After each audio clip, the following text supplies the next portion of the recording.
Howdy guys, it's Luke at Luke's Affordable Paint Service coming at you with a quick and easy how-to video. This is literally just going to show you how to make a toxic pool, alright?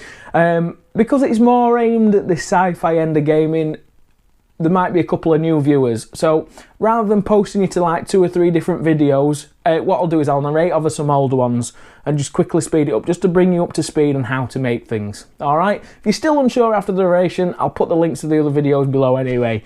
But what you need to get yourself is some DAS, which is an air drying clay, which builds the boundary. Get yourself some MDF or plastic card or just something that you can use as a base, CD even, just something like that.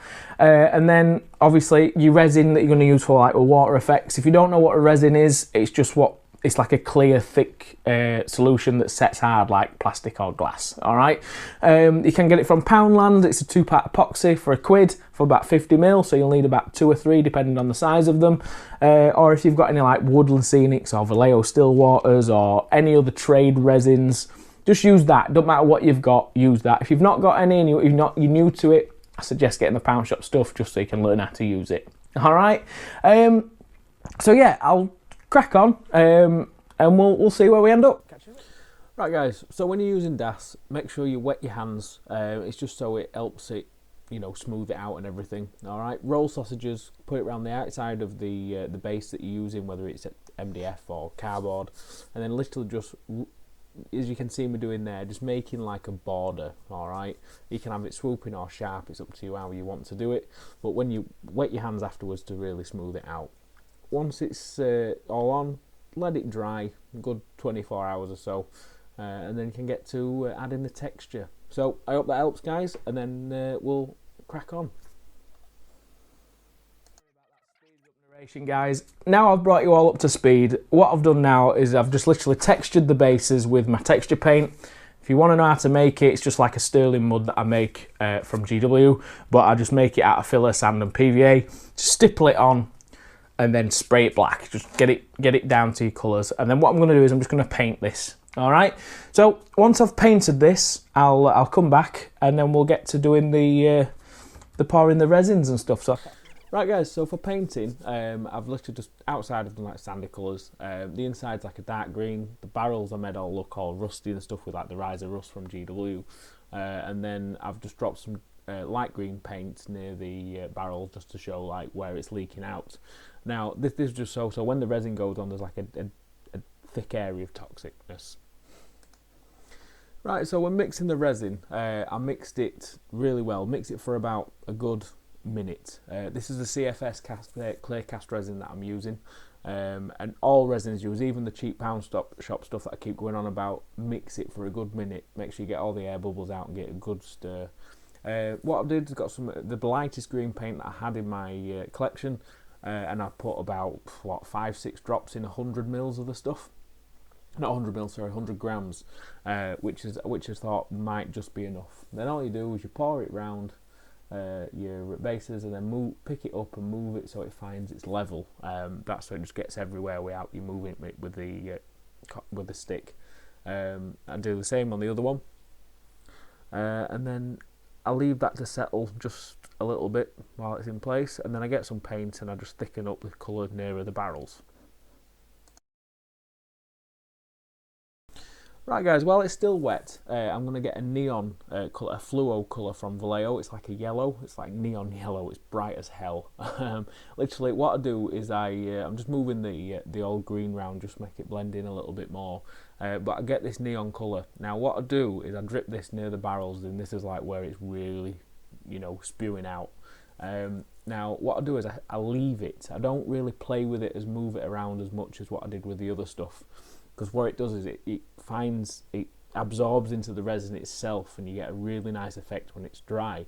Now, as it's drying, it's terrifying. You think that's going to look too stupid. It's all in one place and it's not spreading out.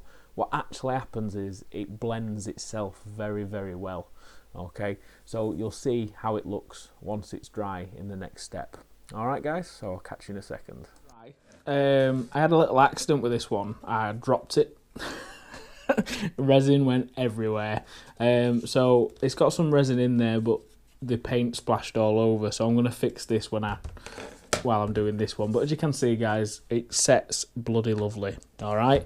Now, to get the bubbles and the little bits of effects in, I got these from Poundland. They were obviously £1. What I'm going to do is I'm just going to put just a couple around near the lima green stuff, like that. Okay, same on here. Not going to bother priming them or anything like that. They're self-adhesive, guys, so they'll stick well enough for when you pour the resin, so don't worry about that.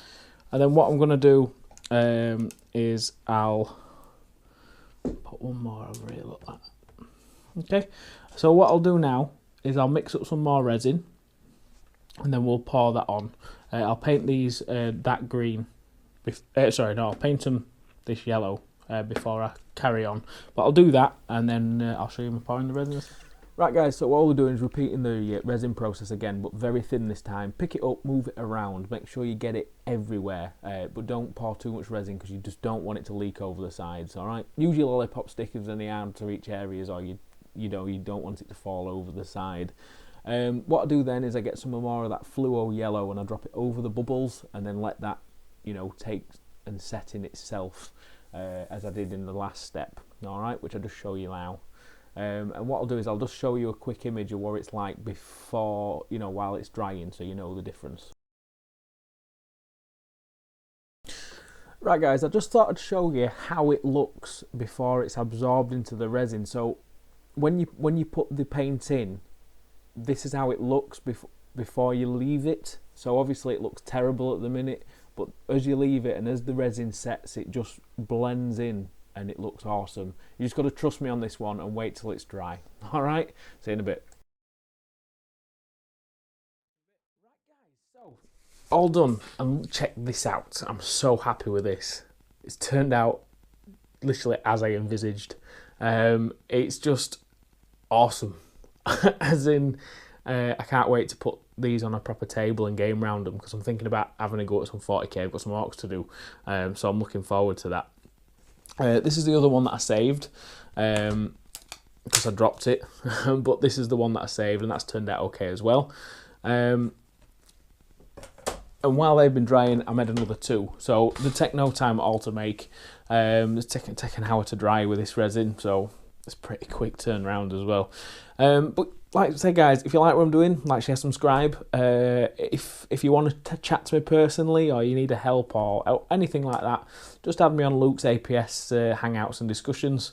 We can talk on there. We can also talk to any other people that can help you out as well. If you want to just get in contact, if you want me to make you some, just get in contact and we'll sort something out. All right, guys, catch you in a bit.